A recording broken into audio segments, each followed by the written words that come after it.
और हमारे साथ एडीजी आगरा जोन अनुपम जी हमारे साथ इस वक्त जुड़े हैं। अनुपम जी, आज से चूंकि नए तीनों कानून लागू हो गए हैं, सबसे पहले मैं आपका इस पे रिएक्शन लूंगा, उसके बाद आगे कुछ सवाल हैं चूंकि बहुत सारे लोग बहुत कुछ जानना चाहते हैं इन कानूनों के बारे में।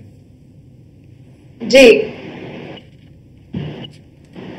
ये तीन जो नए कानून लागू हुए हैं आज से, इससे किस तरह के बदलाव की संभावनाएं और सबसे बड़ी चुनौती तो ये होगी कि इसके प्रति लोगों को जागरूक कैसे किया जाए? जी, आज जो नए कानून है, भारतीय न्याय संहिता, भारतीय नागरिक सुरक्षा अधिनियम और भारतीय साक्ष्य अधिनियम, ये तीनों जो कानून नए भारत की नई पहचान के रूप में लागू हुए हैं। अब तक की हम आईपीसी, सीआरपीसी और एविडेंस एक्ट से निर्देशित थे। पुलिस विभाग में ये बीएनएस, बीएनएसएस और बीएसए, ये तीन कानून आज रोल आउट हो गए हैं और इसमें एक मेजर परिवर्तन हमारी कानून व्यवस्था में आई है। इसमें जो पीड़ित है उसको एक सेंटर स्टेज पे रखकर इन कानूनों को बनाया गया है। यानी कि जो कानून है उसमें जो हमारा एम्फेसिस और थ्रस्ट है वो पीड़ित के प्रति है कि उसको न्याय मिलना चाहिए और किस तरह से उसको शीघ्र न्याय मिले, त्वरित न्याय मिले, इस पर भी ध्यान दिया गया है। इसके अतिरिक्त पुलिस की क्या जिम्मेवारियां रहेंगी और पुलिस की कार्य प्रणाली में किस तरह से पारदर्शिता रहेगी, इस पर भी ध्यान दिया गया है।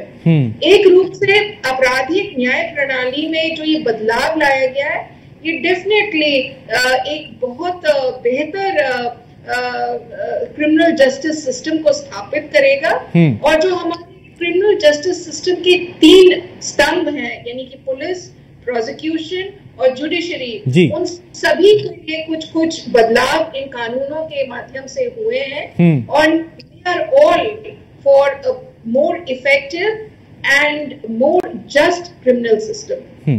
और मैडम, इस नई व्यवस्था में पुलिसिंग कैसे बेहतर होगी, क्या उसमें बदलाव होगा? जी देखिए, अब बदलते हुए समाज में और बदलते हुए देश के परिप्रेक्ष्य में प्रौद्योगिकी को काफी इसमें समावेश किया गया है और emphasis electronic evidence, digital evidence पे है।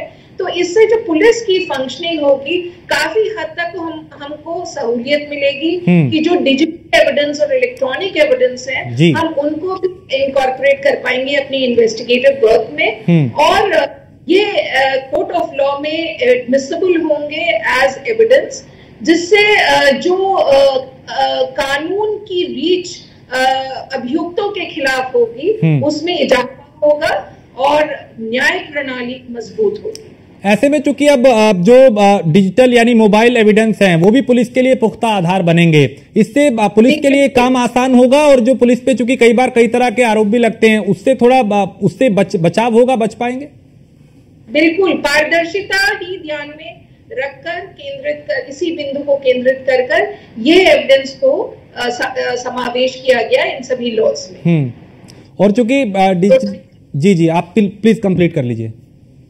तो जो ये इनकॉर्पोरेशंस हुए हमारे लॉ में, ये बेहतर समाज के लिए और बेहतर न्याय प्रणाली के लिए हुए और हम सभी इनका स्वागत करते हैं।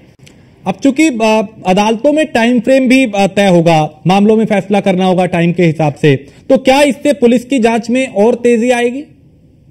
बिल्कुल, जो इन्वेस्टिगेशंस हमारे लंबित पड़े रहते हैं या जो कन्विक्शन के मामले पेंडिंग रहते हैं, उन सभी में सुधार होगा। ये त्वरित न्याय किस तरह से मिले, शीघ्र न्याय किस तरह से मिले, इस पर हमारा फोकस रहेगा। न्याय प्रणाली को और न्याय तंत्र को और मजबूत करेगा ये। अच्छा अनुज जी, मैं आपसे ये भी अनुपम जी जानना चाहूंगा कि चूंकि पुलिस कर्मियों के आगे भी एक नई तरीके से एक स्टडी करना होगा, उनको भी धाराएं बदली हैं, उसमें क्या प्रावधान है, सारी चीजें हैं, क्या चुनौती अभी पुलिस के सामने रहने वाली है?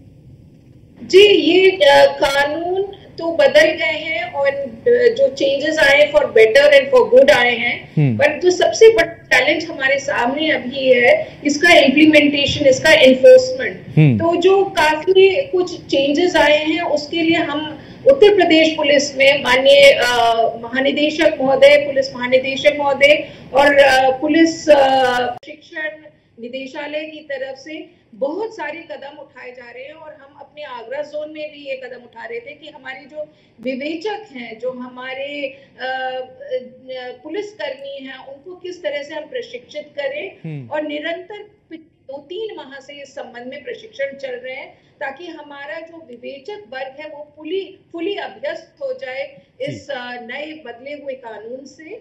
परंतु फिर भी ये बहुत सारी चीजें अभी जो हम ऑन द गो लर्न कर रहे हैं और करेंगे और इसमें ट्रेनिंग और रीट्रेनिंग की हमारे को आवश्यकता होगी।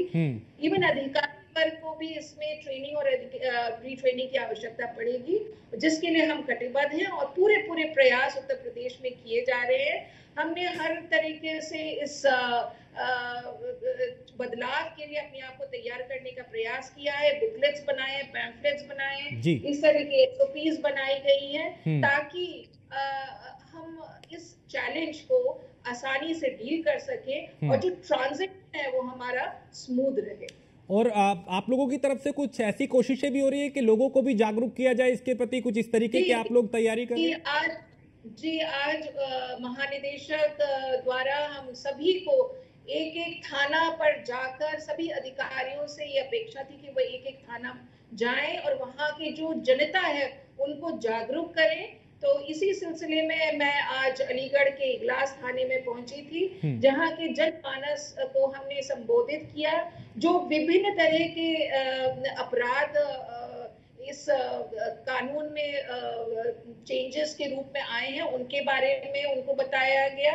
जो भारतीय नागरिक सुरक्षा संहिता है, that is code of criminal procedure, जो प्रीवियसली जाना जाता था, उसमें जो चेंजेस आए वो बताए और साक्ष्य अधिनियम में जो चेंजेस आए वो उनको बताए। तो एक रूप से उनको एम्बेसडर्स ऑफ पुलिस बनाकर हमने उनको ट्रेन करके उनसे अपेक्षा की कि वो आगे जाके समाज के समुदाय के लोगों से इंटरैक्ट करके वो भी इस तरह से आगे जाके लोगों को ट्रेन करेंगे, जागरूक करेंगे, उनको बताएंगे। क्योंकि देखिए ये लॉ, ये कानून तभी इम्प्लीमेंट हो सकते हैं जब समाज के लोग भी इसके बारे में अवेयर हो। लीगल लिटरेसी होना बहुत जरूरी है और वो उनके लिए उतना ही जरूरी है जितना पुलिस विभाग के। ठीक है, बहुत शुक्रिया अनुपम जी, आपने न्यूज़ वन इंडिया से बात की, हमें वक्त दिया और बताया और समझाया कि इन 3 कानूनों के आने के बाद किस तरीके का बदलाव होगा। बहुत शुक्रिया हमसे बात करने के लिए।